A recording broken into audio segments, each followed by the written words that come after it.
রোজ ডাল ভাতের থেকে বেরিয়ে যখন কিছু স্পেশাল খেতে ইচ্ছা হয় তখন প্রথমেই মনে আসে বিরিয়ানির কথা। প্রথমত বিরিয়ানি হচ্ছে আমার কাছে ঝামেলাহীন সবচেয়ে সহজ একটা রান্না। দ্বিতীয়ত বিরিয়ানি বানালে আর কোনো সাইড ডিশের দরকার পড়ে না, অন্তত আমার পড়েই না। তো চলো আজ তোমাদের সাথে শেয়ার করি আমার বানানো খুব সহজ চিকেন বিরিয়ানি। আমি এখানে 1 কিলো চিকেন নিয়েছি, বেশিরভাগটাই লেগ পিস, দোকানে বললেই বিরিয়ানির পিস করে দেবে। চাল নিয়েছি 500 গ্রাম ট্রিপল এক্সেল রাইস, চালটাকে 70% সিদ্ধ করে নিয়েছি আর মিডিয়াম সাইজের গোটা কতক আলু নিয়েছি। সিম্পলি মাংসে আর আলুতে নুন হলুদ মাখিয়ে নাও পরিমাণ মতো। কড়াইয়ে সাদা তেল, সর্ষের তেল, ঘি হোয়াটএভার গরম করে আলুগুলো ছেড়ে দাও। তবে আমি এখানে সাদা তেল ইউজ করেছি। আলুগুলো বাদামি হয়ে আসলে তুলে নাও, নচেত পুড়ে যাবে, কিছু করার নেই। তারপরে চিকেন গুলো ছেড়ে ভেজে নিয়েছি। আমি একটু লাল লাল করেই ভেজেছি কারণ এটা আমার পছন্দ, তোমরা চাইলে এর থেকে একটু হালকা ভাজতেই পারো। চিকেনটা ভেজে নেওয়ার পর এই তেলটাতেই পুরো রান্নাটা হবে কারণ এর মধ্যেই চিকেনের ফ্লেভারটা আছে। এবার রান্নার মূল পর্বে আসি। ওই তেলের মধ্যে কটা তেজপাতা আর গোটা গরম মশলা দিয়ে কুচিয়ে রাখা 200 গ্রামের মতন পেঁয়াজ দিয়ে দিতে হবে। পেঁয়াজটাকে বেরেস্তার কালার আসার আগে পর্যন্ত ভেজে নিয়ে 1 চামচের মতো আদা রসুনের পেস্ট দেব আর কাঁচা গন্ধটা চলে যাওয়া পর্যন্ত আদা রসুনটা ভেজে নেব।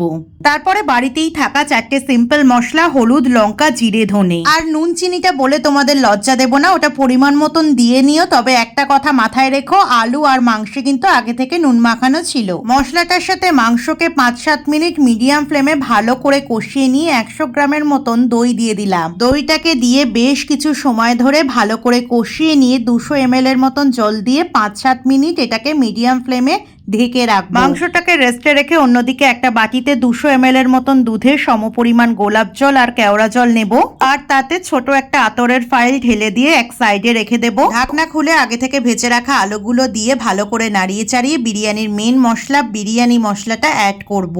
আমি রেডিমেড বিরিয়ানি মশলা ইউজ করলাম, তোমরা চাইলে হোমমেডও ইউজ করতে পারো। আমি এবার যেটা করছি বলতে পারো এটার উপরেই বিরিয়ানির পুরো স্বাদটা নির্ভর করে। বিরিয়ানিটাকে দমে বসানোর আগে যে লেয়ারিংটা করা হয় সেটা কিন্তু খুব ইম্পর্টেন্ট। আমি সিদ্ধ চালটাকে 50-50 করে দুভাগে ভাগ করে নিয়েছি। গ্যাসের ফ্লেমকে একদম আস্তে দিয়ে ওই কষানো আলু মাংসের ঝোলের উপরেই 50% রাইসটা দিয়ে তাতে পরিমাণ মতো নুন, গোলমরিচ আর চিনি ছড়িয়ে দেব। এর উপরে পড়ে থাকা বাকি চালের লেয়ারিংটা আবার দিয়ে সেম ওই নুন, গোলমরিচ, চিনি, একটু বিরিয়ানি মশলা আর আগে থেকে করে রাখা দুধের মিক্সচারটা ভালো করে ঢেলে দেব। এবার কড়াইয়ে ভারী একটা থালা চাপা দিয়ে গ্যাসটাকে একদম লো করে 1/2 ঘন্টার জন্য দমে রেখে দেব। 1/2 ঘন্টা দম হয়ে যাওয়ার পরে ঢাকনা খুলে সামান্য একটু ঘি ছড়িয়ে দেব। সাথে বিরিয়ানিটা যে কতটা পারফেক্ট হয়েছে সেটা তোমাদের কেটে দেখাই। আমি কিন্তু কোনো রকম কোনো ফুড কালার আলাদাভাবে ইউজ করিনি, মশলা থেকেই যে কালারটা হয়েছে এটা সেটাই। রাইসটা একদম ঝরঝরে কিন্তু জুসি, ভীষণ টেম্পটিং দেখতে লাগছে। কেমন হয়েছে?